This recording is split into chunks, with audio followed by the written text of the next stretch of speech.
Hello viewers, আসসালামু আলাইকুম। আপনি ইমো কিংবা হোয়াটসঅ্যাপে মুখে যে কথাটা বলবেন সেই কথাটি হুবহু টাইপ হয়ে আপনি যাকে পাঠাতে চাচ্ছেন তার কাছে চলে যাবে।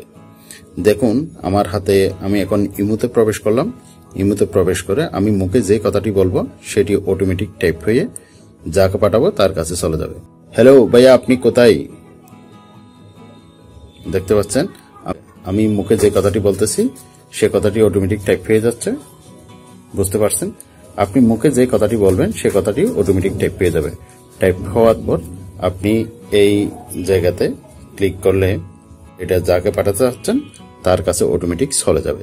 এবার আমি এটা ইমোতে করলাম, চাইলে আপনি হোয়াটসঅ্যাপেও এটা করতে পারবেন। হোয়াটসঅ্যাপে আসলাম। ভাই আপনি কোথায় আছেন? এটা অটোমেটিক টাইপ হয়ে গেছে। এভাবে আপনি টাইপ করে খুব সহজেই আপনি যাকে মেসেজ পাঠাতে চাচ্ছেন খুব অল্প সময়ের মধ্যেই তাকে মেসেজটি পাঠিয়ে দিতে পারবেন। চলুন তাহলে সেই প্রসেসটি কিভাবে সেটিং করে নিতে হয় সেটা আমরা দেখে আসি। আপনার মোবাইলে সেটিংসটি করার জন্য আপনাকে প্রথমে প্লে স্টোরে চলে আসতে হবে। প্লে স্টোরে এসে এখানে লিখবেন জিবোট, BUARD, জিবোট লিখে সার্চ করবেন। সার্চ করার পর আপনি এই ধরনের একটি অ্যাপস পেয়ে যাবেন। এই অ্যাপসের লোগোটি খেয়াল করুন। এই অ্যাপসটি প্রথমে ইনস্টল করে নেবেন। ইনস্টল করার পর আবার ব্যাক হয়ে আসবেন। ব্যাক হয়ে এসে এই অ্যাপসে প্রবেশ করবেন। এই যে অ্যাপসে প্রবেশ করলাম। অ্যাপসে প্রবেশ করে এখানে দেখবেন step 1 enable in settings. Enable in সেটিংসে ক্লিক করবেন। সেটিংসে ক্লিক করার পর এখানে দেখতে পাচ্ছেন বিজয় কিবোর্ড, এটা অফ করে রাখবেন। জিবোট নামক যে অপশনটি রয়েছে সেই অপশনে ক্লিক করবেন। ক্লিক করে ওকে করে দিবেন। ওকে হয়ে গেল। এরপর স্টেপ নাম্বার 2তে আসবেন। এক্সপ্রেস করে জিবোট এটা ক্লিক করে রাখবেন। জিবোট ওকে হয়ে গেল। এরপর ব্যাক হয়ে আসবেন। এসে সেটিংসে আসতে হবে। সেটিংসে আসলাম। সেটিংসে এসে এখানে দেখতে পাচ্ছেন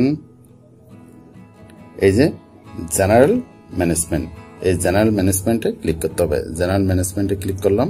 জেনারেল ম্যানেজমেন্টে ক্লিক করার পর এখানে দেখবেন কিবোর্ড লিস্ট অ্যান্ড ডিফল্ট, এখানে ক্লিক করতে হবে।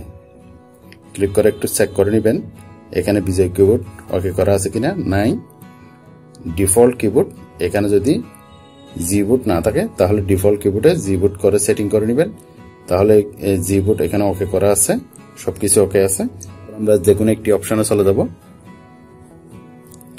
আমরা প্রবেশ করলাম ইমোতে প্রবেশ করে আমরা এখন সার্চ করব। এই যে সার্চ বক্স দেখতে পাচ্ছেন, সার্চ বক্সে এভাবে একটা প্রেস করবেন। দেখতে পাচ্ছেন ডান পাশে এই যে একটি সাউন্ড রেকর্ডিং এর অপশন, এর নিচে আরেকটি এই ধরনের সাউন্ড রেকর্ডিং অপশন পেয়ে যাবেন। এখানে ক্লিক করবেন। এখানে ক্লিক করে এরপর আপনি যেটা বলবেন সেটা অটোমেটিক টাইপ পেয়ে যাবে।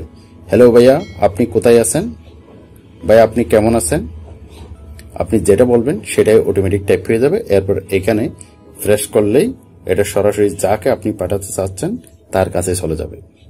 বুঝতে পারছেন? এখানে ইমোতে যেভাবে করছেন হোয়াটসঅ্যাপেও ঠিক একই রকম অটোমেটিক সেট আপ হয়ে গেল। যেমন এখানে ক্লিক করলাম আমি। হ্যালো ভাই, আপনি কোথায় আছেন? আপনি যেটা বলবেন সেটাই এখানেও টাইপ হয়ে যাচ্ছে। এছাড়া আরো একটি চমৎকার ফিচার এই অ্যাপসটিতে রয়েছে। সেটি হচ্ছে আপনি চাচ্ছেন আপনি মুখে বাংলা বলবেন সেটা ইংরেজি হয়ে যাবে, মুখে ইংরেজি বলবেন সেটা অটোমেটিক বাংলা হয়ে যাবে। সেই সেটিংসটাও এখান থেকে করে নিতে পারবেন আপনি। সেটা করার জন্য আপনাকে এখানে আসতে হবে। এই যে একটি 3 ডট অপশনে ক্লিক করবেন। 3 ডট অপশনে আসলাম। এরপর অনুবাদ করুনে ক্লিক করবেন। আমি এখন মুখে যে কথাটি বলবো সেই কথাটি অটোমেটিক টাইপ হয়ে ইংরেজিতে হয়ে যাবে। ভাই আপনি কেমন আছেন? এই দেখতে পাচ্ছেন আমি যেটা বললাম সেটাই অটোমেটিক ইংরেজিতে ট্রান্সলেট হয়ে গেল। এভাবে আপনি এই জায়গাতে ক্লিক করে ইংরেজি বললে সেটাও বাংলা হয়ে যাবে। Hello brothers, how are you? দেখতে পাচ্ছেন আমি ইংরেজি বললাম, এটা অটোমেটিক বাংলা হয়ে গেছে। এভাবে আপনি সেটিংটা খুব সহজে করে নিতে পারবেন। আপনি খুব দ্রুততার সাথে যে কাউকে যে কোনো মেসেজ বাংলাতে বলে সরাসরি পাঠিয়ে দিতে পারবেন। ভিউয়ার্স, এই ছিল আজকের ভিডিওটি ভালো লাগলে অবশ্যই ভিডিওতে একটি লাইক দিয়ে দেবেন। আর চ্যানেলটি সাবস্ক্রাইব করা না থাকলে অবশ্যই সাবস্ক্রাইব করে রাখবেন।